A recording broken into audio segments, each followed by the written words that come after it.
What's the deal, YouTube? It's your girl, Miss Honey.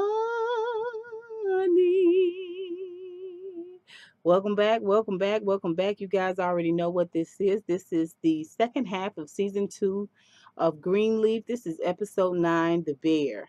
Greenleaf is returning off of its mid-season hiatus. Queen Sugar is now on its mid-season hiatus. So Greenleaf is going to take us through the rest of the summer. I'm excited about Greenleaf being back. It left on a real exciting moment last at its mid-season high finale. So I'm excited about what Greenleaf has to offer this second half of the season. Before we get going really good, remember to subscribe to my channel if you are not already subscribed. Also, please remember to give me a thumbs up or a thumbs down. I mean, either way, let YouTube know that you watched, okay? And of course, comment down below. Were you guys excited about this second half of the season? What was your favorite part of this episode? Let me know down below, you guys. Let's get into Greenleaf. The episode opens where it left off, which is Grace is just giving Mac a stab in the neck. He is bleeding out. It is taking forever for him to bleed out. And she, after discovering he is not going to respond or has no idea what she's talking about, uh, when she's asking him where Sophia is, she finally calls the police. At Mac's behest, please call somebody. Please call somebody. Later, we see her being questioned in the back of the ambulance. And she's got one detective that's telling her she's checked on Sophia. Sophia is home. Sophia is fine. And one detective that is seriously feeling like she's had a motive to go there and just outright murder Mac, and it's not self-defense. Later, we see her in the hospital, and they're taking pictures of all of her injuries.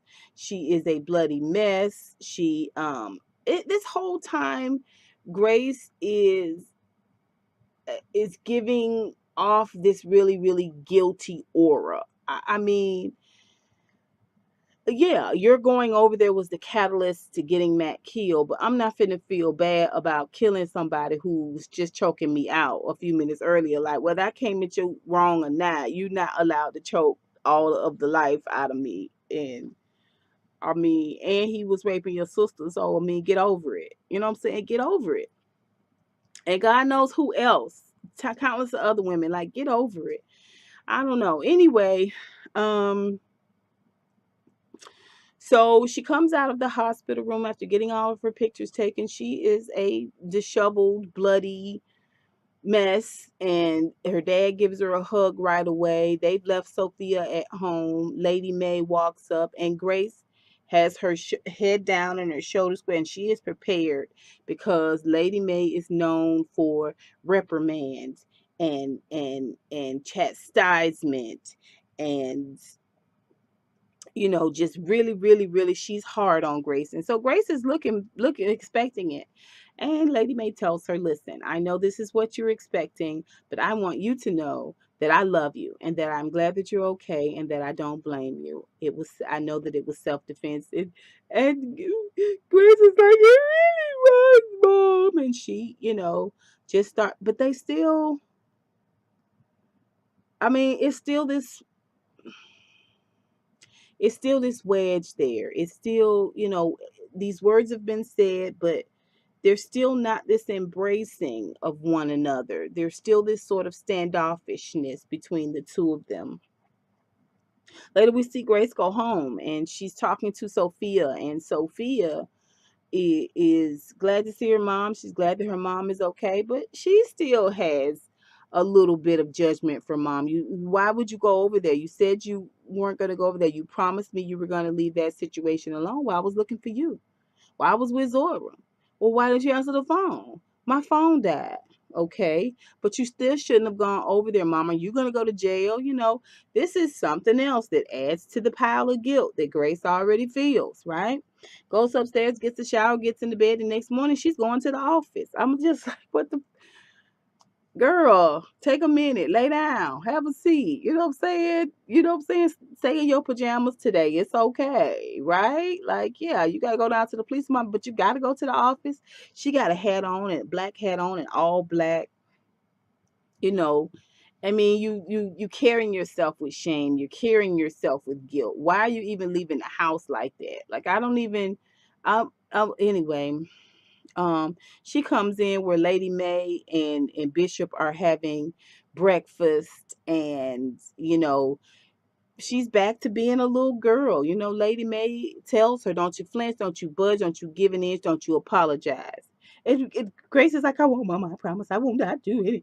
Aaron's gonna brief her down at the office about what she needs to talk to the police about. All right. So she gets down to the office. She sees Jacob, and Jacob hugs her, and it's so kind and sweet. And I'm proud of you, and I'm glad that you're okay. And I'm like, what the heck? What the? They have a brief conversation. Like your sister, I mean, just killed your uncle in self-defense, but your sister just killed your uncle, and you just give her a quick hug, and you're gonna run by and talk to dad, and you'll talk to her later. Like what the? I don't know. Anyway, he kind of hints, depending on the conversation that he's gonna have with Bishop, he may come back. And she's semi sort of excited. At the same time, Darius is in her office. He gives her a hug. He can't believe how bad she looks. She's obviously been in quite a tussle. They go for a long walk in the sanctuary and talk. Um, and he assures her that she is a survivor. It's good that she is alive. It's good that she defended herself, and she's going to be okay. Another long hug. She goes down to the police department with Aaron. Aaron is the weak link in terms of character for Greenleaf. I really, really find Aaron to be an extremely weak link. And I'd like us to move along past Aaron as quickly as possible. Let me just say that. Yeah. So the police department doesn't go exactly well, but again, Grace is not in defend yourself mode. Aaron is not a great lawyer. I mean, if she had Proctor for a lawyer, this wouldn't be no problem, really, honestly. Um so this whole thing is that they're trying to figure out is, we went through this whole thing. It makes perfect sense. You don't remember anything after stabbing him in the neck. And they're just trying to figure out if she did what she was supposed to do in terms of going to call the police. And she is distraught. Like I said, she feels a measure of guilt. She's getting it from places that everywhere she looks, she's feeling this sense of guilt, right? So she tells Daddy, things didn't go well down at the police department. If anything happens to me, if I end up going to jail, I want you to take Sophia. Like, why would you leave Sophia in that dysfunctional as family, Grace? But okay, all right. Later on, she finds out from Aaron that they're not going to press charges, and she is so relieved because she had just prayed to God that He have mercy on her. She didn't want to go to jail and forgive her, and all of that. And here this sort of confirmation that everything is that God forgives her is made manifest by the fact that she will not be prosecuted for killing Matt. At the end of the episode, we see where Grace is really excited, and she is going out onto the dock at her family lake, and she is taking a deep, deep breath, and she is feeling the breeze, and she's feeling, since this whole Mac situation, she's feeling relief, and she hears Max start talking in her head. Of course, he's not there. He's dead and gone, but she can hear him still talking. So we know now by this, there is some measure of guilt remaining with Grace because she's hearing Max's voice. All right, so let's talk about Lady May and Bishop. I was proud of Lady May for greeting Grace with grace and mercy. I was proud of that. I was proud of Lady May for telling her truth. Later on in this episode, we see that she's talking to Bishop, and she is telling Bishop a little story about Mac, and she's telling him, I know you don't understand this, because when they were at the hospital, she tried to have a little conversation about Mac, and Bishop squashed it because last thing I want to talk about is your good for nothing brother. But now that she's in the bed, this is later on in the episode, and he's like, "What's going on with you? I can tell something is going on with you." And she tells him a little story about when they were children and their father and Mac.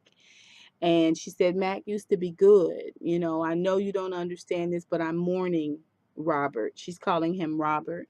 And she tells the story, and she thinks that her father and how her father was something that influenced Mac to become who he was.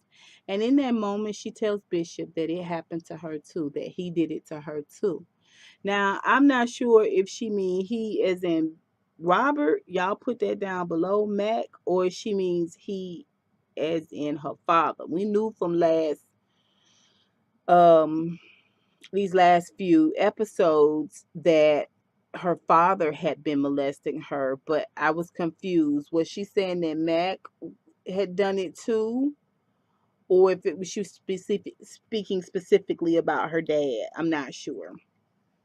Either way, um, it's a poignant moment for Lady May, and I like to see these moments between she and Bishop. It's the moments like when Grace came down for breakfast at the day after that morning after everything had happened.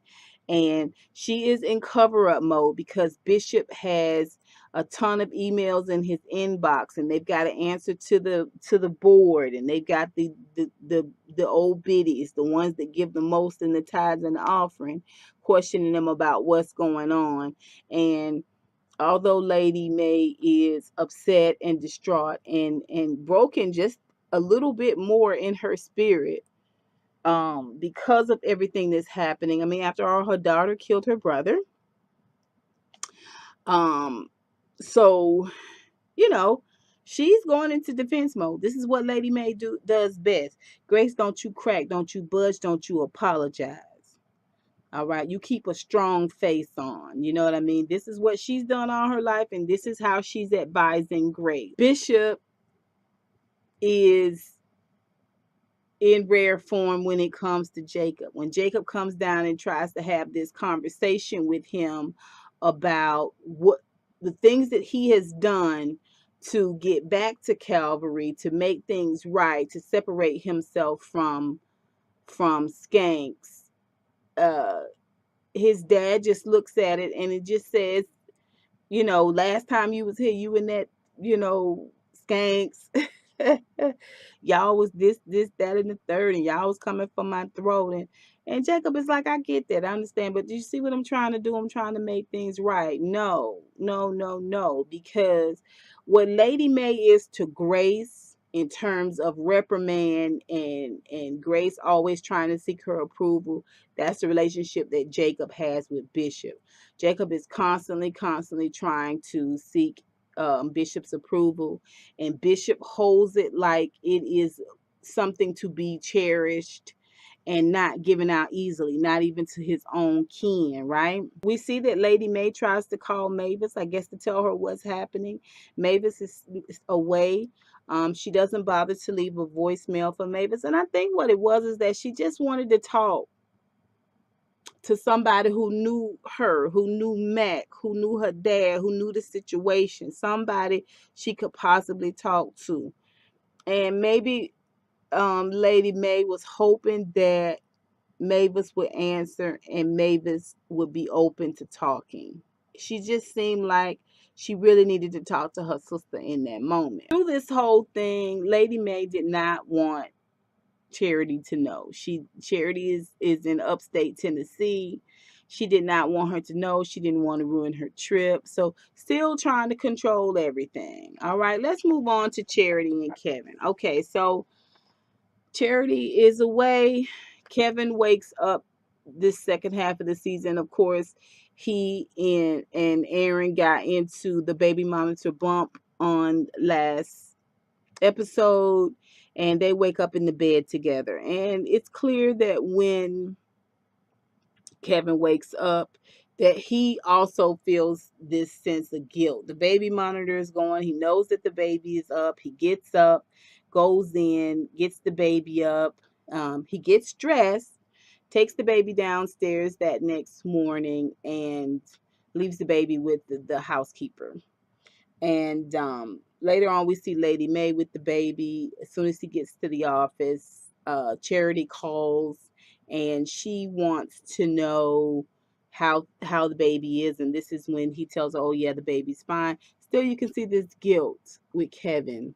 Okay, he done snuck out the house early because Aaron was looking for him around the house, which I'm like, Aaron, what are you, a Tweety Bird? I mean, he just gives me Tweety Bird tease. He's supposed to be a lawyer and all of that, but he gives me Tweety Bird tease. Like, for Kevin, has anyone seen Kevin? He goes by Kevin's office. He see Kevin's got boxes everywhere. He's packing up and all of that. He's calling Kevin on the phone, but Kevin isn't answering. And, Kevin is going through it.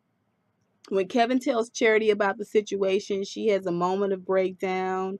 Charity is up there just popping and locking. Her and Jabari are still close talking, like right up in each other's face. They are always just a half a spearmint stick away from kissing.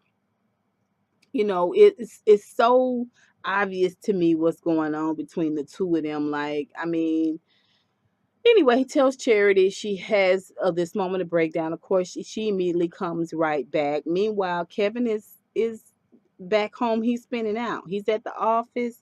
He after he tells her what happened to Grace, he's breaking down because he feels guilt. He feels betrayal. And what you're seeing here with Kevin really is, years of tradition. This is what people are taught about their own feelings and sexuality. It's dirty, it's wrong, it's bad. And this is what he's probably replaying in his head over and over again. So much so that he goes down to the anti-gay center, the one he been going to, the classes he been taking to try to turn himself from straight to gay, the gay to straight. And he loses it. He just walks in, he sees the guys having the spiel about the Ipecac, and he loses it. He loses it. I messed up, all right. And the guy's trying to calm him down like it's a full session going on there. And Kevin is popping off. This doesn't work. This isn't right. This doesn't work. I'm not listening to you guys are all liars, and he storms out. I mean, he's having a little bit of a breakdown. Charity comes home. She is glad to see Grace. She gives Grace a wonderful, wonderful hug and tries to tell him a little bit about what she did there. It's an awkward moment. Goes upstairs looking for Kevin. Kevin, where is Kevin? And she realizes Kevin isn't there. She goes in to give the baby a little sugar, and she finds a note there from Kevin. She seemed a little aghast. Now, we already know that Charity's an overactor. She's a little bit of a drama queen. So I don't know what the note said, but she seems a little bit devastated. I hope this isn't going to be a situation where Kevin tries to hurt himself. That would be unfortunate. So let's talk a little bit about Jacob, and then we'll wrap up with Sophia. Jacob and his wife are trying to figure it out. They've used their savings to buy this land from skanks. His dad is not cooperating. His dad is not giving an inch, and his wife wants him to go and talk to a gentleman who had a little bit of a thing for her and maybe do some TV work, because even living in that house and on her salary, they can't afford to stay. So they're kind of trying to brainstorm about what's going on. We see Sophia. Sophia is talking to Zora, and again, because Sophia feels like she sits at the right hand of the Father, she's newly saved, so everybody is being held accountable to the word according to Sophia, and she wants Zora to promise that she's not going to see this little jackleg that cussed her out on last episode. And Zora's like, mind your business. And Sophia's like, you know what? I'm not dealing with you no more if you're dealing with him. And so Zora concedes. So basically, this is another person Zora has to hide her relationship from. This episode was okay. I mean, I don't know that we needed it. I don't know that it couldn't have been added to next episode. It was just weird to me. Just the way the episode played out was weird to me. You guys let me know what you thought. I just felt like, for me, honestly, this episode really lacked something for me. I don't know. You guys tell me what you think down below. How did you guys feel about this episode? I know we were all excited for Greenleaf to return, but you guys tell me what you think down below, okay? Until next time, honeybees. Mwah. I'll holla.